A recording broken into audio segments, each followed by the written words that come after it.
नमस्कार, दिव्य होम से एक बार फिर से आप सबका हार्दिक स्वागत करती हूँ। मैं फाल्गुनी आज आपको बताने वाली हूँ हिंदू सनातन धर्म में चैत्र मास का महत्व। लेकिन इससे पहले कि हम चर्चा आगे बढ़ाएं, रोज की तरह मुझे कमेंट बॉक्स में जय माता दी लिखें और मेरी चैनल को सब्सक्राइब करें। आप सबको पता है कि हिंदू धर्म में प्रत्येक मास जो महीना है उसका नाम चंद्रमा के पूर्णिमा के दिन चंद्रमा कौन से नक्षत्र में है उसके आधार पर रखा जाता है। चूँकि चैत्र पूर्णिमा के दिन चंद्रमा चित्रा नक्षत्र में होने से इस मास को चैत्र मास कहा जाता है, जो हिंदू सनातन धर्म में ज्योतिष दृष्टि के हिसाब से सबसे महत्वपूर्ण मास माना गया है। कैसे, आइए जानते हैं।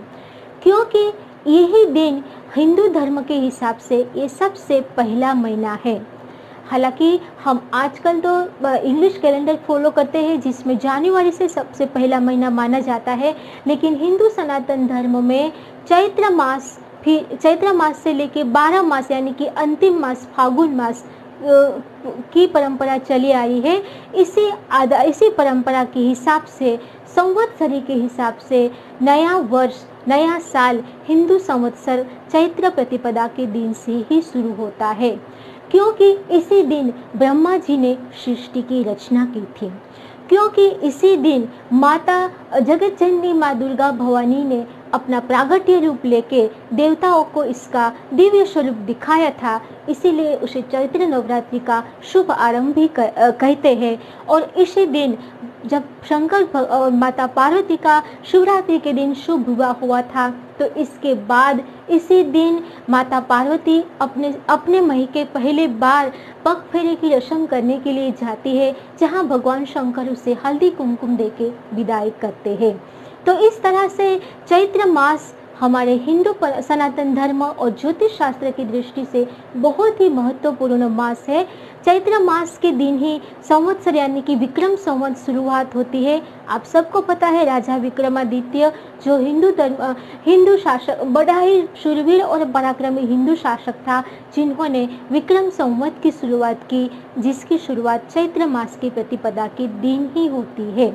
तो ऐसे शुभ अवसर, ऐसे अनेक शुभ और ज्योतिष दृष्टि से अग्रगण्य है चैत्र मास। तो चैत्र मास जो 29 मार्च से 27 अप्रैल तक रहने वाला है, भारत के नॉर्थ इंडिया को बात करके बाकी के सारे राज्य में ये 29 मार्च से 27 मार्च तक रहने वाला है। तो ये हुआ चैत्र मास का महत्व। आइए जानते हैं चैत्र मास में कौन कौन से व्रत और त्योहार आते हैं।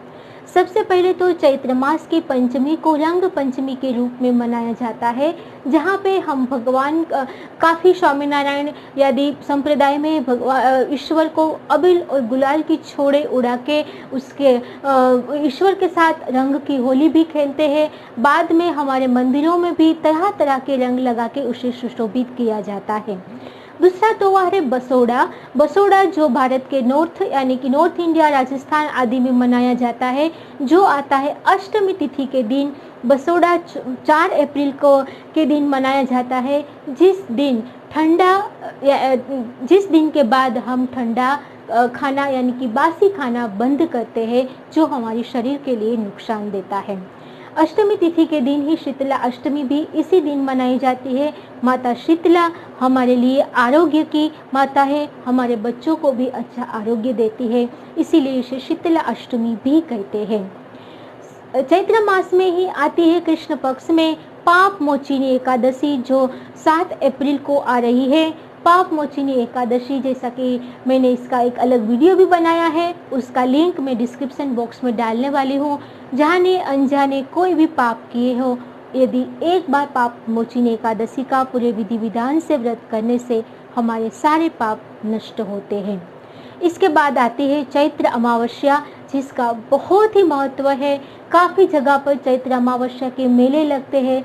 खास करके हिंदू धर्म में पितृ कार्य के लिए चैत्र अमावस्या का विशेष महत्व है। इसके बाद चैत्र नवरात्रि का शुभारंभ होता है। चैत्र प्रतिपदा के दिन सबसे पहले दिन गुड़ी पड़वा मराठी लोग मनाते हैं। आंध्र प्रदेश और कर्नाटका में उसे उगाड़ी उत्सव के रूप में मनाया जाता है। हमारा सिंधी समुदाय उसे चेटी चांद के रूप में मनाते हैं। बाकी का पूरा हिंदू सनातन धर्म इसे चैत्र नवरात्रि के रूप में मनाते हैं, जिसकी शुरुआत भी प्रतिपदा के दिन होती है। इसके बाद नवमी के दिन राम नवमी उत्सव, भगवान श्री राम का जन्मोत्सव पूरा हिंदू सनातन धर्म मनाता है।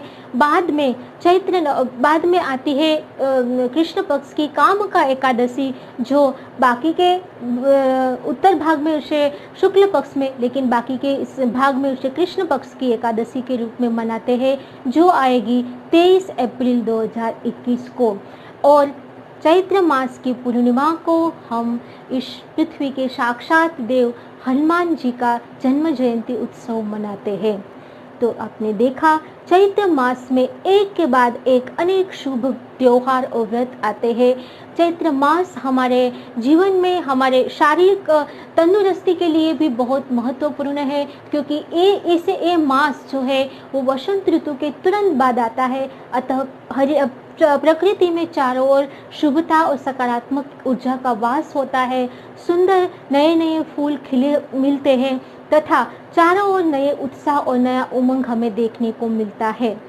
चूँकि ये चैत्र मास में बसंत ऋतु का आगमन चला जाता है, इसीलिए ठंडी भी खत्म हो जाती है। धीमे धीमे चैत्र मास में गर्मी का पारा बढ़ता है। इसीलिए चैत्र मास में हमें ज़्यादा अन्न नहीं खाना है, लेकिन ज़्यादा से ज़्यादा हमें फल ग्रहण करना है, पानी पीना है।